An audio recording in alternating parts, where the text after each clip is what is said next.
বিসমিল্লাহির রহমানির রহিম। শিক্ষা বোর্ডের যে কোনো জরুরি নিয়ম বা নীতিমালাগুলো আমরা ঢাকা শিক্ষা বোর্ড এডুকেশন এই ওয়েবসাইট থেকে জানতে পারি। এখানে আসার জন্য যেটা আপনাকে প্রেস করতে হবে, Dhaka education board. Dhaka education বোর্ডে যদি আপনি সার্চ করেন তাহলে দেখবেন যে ঢাকা এডুকেশন বোর্ডের ওয়েবসাইট রয়েছে। তো এইখানে এসএসসি কর্নার বা এইচএসসি কর্নার যে কোনো জায়গা থেকে আপনারা তথ্যগুলো নিতে পারবেন। তো গুরুত্বপূর্ণ একটা বিষয় যেটা শেয়ার করবো, এখানে লেটেস্ট যেই নিউজগুলো রয়েছে সেগুলো হচ্ছে এখানে শো করে, লেটেস্ট নোটিশ এখানে শো করতেছে। এখানে বিভিন্ন ধরনের তথ্যগুলো এখানে থাকে, আপনি শিক্ষা বোর্ড রিলেটেড যে কোনো তথ্যগুলো এখান থেকে দেখে নিতে পারবেন। তো এখানে হচ্ছে পাবলিক পরীক্ষার উত্তরপত্র নিরাপত্তা নিশ্চিতকরণ প্রসঙ্গে একটা বিজ্ঞপ্তি প্রকাশিত হয়েছে। তো এই বিজ্ঞপ্তিটি দেখার জন্য আমি এখানে আসলাম। তো এইচএসসি কর্নারে এখানে শিক্ষা বোর্ড, এখানে যে পাবলিক পরীক্ষার উত্তরপত্রের নিরাপত্তা নিশ্চিতকরণ প্রসঙ্গ, তো 19শে জুলাই 2025 যেই 19শে জুলাই প্রকাশিত হয়েছে নিউজটি। এখান থেকে আমি এটাকে ডাউনলোডে ক্লিক করলে এখানে একটা ইন্টারফেস আসছে। ইন্টারফেস থেকে আমি এই বিষয়টা দেখানোর জন্য ভিডিওটা করছি। এখানে দেখুন দেওয়া আছে 19/7 অর্থাৎ 19 তারিখে, 19শে জুলাই 2025 তারিখে এইটা হচ্ছে প্রকাশিত হয়েছে। বিষয় ছিল পাবলিক পরীক্ষার উত্তরপত্র নিরাপত্তা নিশ্চিতকরণ প্রসঙ্গে। তো উপযুক্ত বিষয়ের প্রেক্ষিতে জানানো যাচ্ছে শিক্ষা বোর্ডের পাবলিক পরীক্ষার উত্তরপত্র একটি গোপনীয় দলিল। এটি প্রধান পরীক্ষকদের কাছে পবিত্র আমানত। পরীক্ষার উত্তরপত্র প্রধান পরীক্ষক ব্যতীত অন্য কোনো ব্যক্তি, শিক্ষার্থী বা পরিবারের অন্য কোনো সদস্যকে দিয়ে বৃত্ত ভাড়াট পূরণ করানো বা মূল্যায়ন করা পরীক্ষা পরিচালনা সংক্রান্ত 1980 সনের 42 নম্বর আইনের 10 ধারা অনুযায়ী শাস্তিযোগ্য অপরাধ।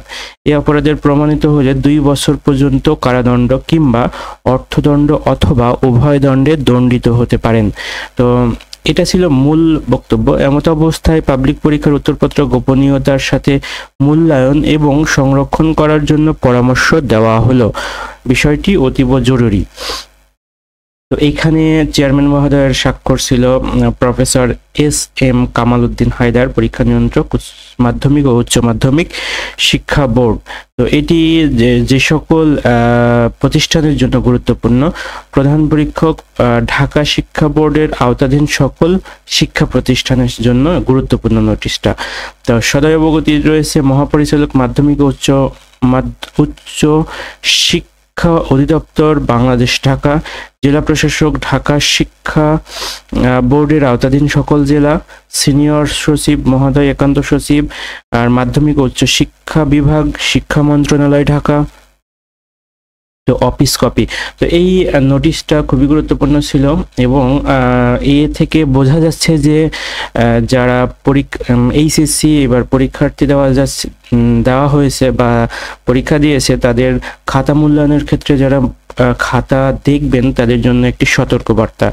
কারণ আমরা সোশ্যাল মিডিয়ার মাধ্যমে ইতিমধ্যে এসএসসি পরীক্ষার খাতা সহ বিভিন্ন ধরনের ছবি সামাজিক যোগাযোগ মাধ্যমগুলোতে দেখতে পাচ্ছি, যার কারণেই হয়তোবা শিক্ষা বোর্ড এই উদ্যোগটি নিয়েছে। তো খুবই ভালো একটি উদ্যোগ।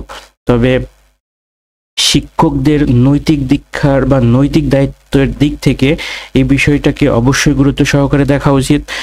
কারণ একজন শিক্ষার্থীর লেখা বা একজন শিক্ষার্থীর তথ্যগুলো পাবলিকলি প্রচার করা বা অপপ্রচার করা এটি একটি শাস্তিযোগ্য অপরাধ। বা এই ধরনের কার্যক্রমের ফলে দেখা যাবে যে শিক্ষকদের খাতা মূল্যায়নের বিষয়টি জনমানবের জন্য বা যারা ছাত্রছাত্রী তাদের কাছে একটি হাস্যকর বিষয় হয়ে দাঁড়াবে। তো বিষয়টি সকল শিক্ষক বা শিক্ষা সংশ্লিষ্ট সকলের জন্য, সকলের অবগতির জন্য শিক্ষা বোর্ড কর্তৃক একটি নোটিশ প্রেরণ করা হয়েছে। ধন্যবাদ সবাইকে। আসসালামু আলাইকুম।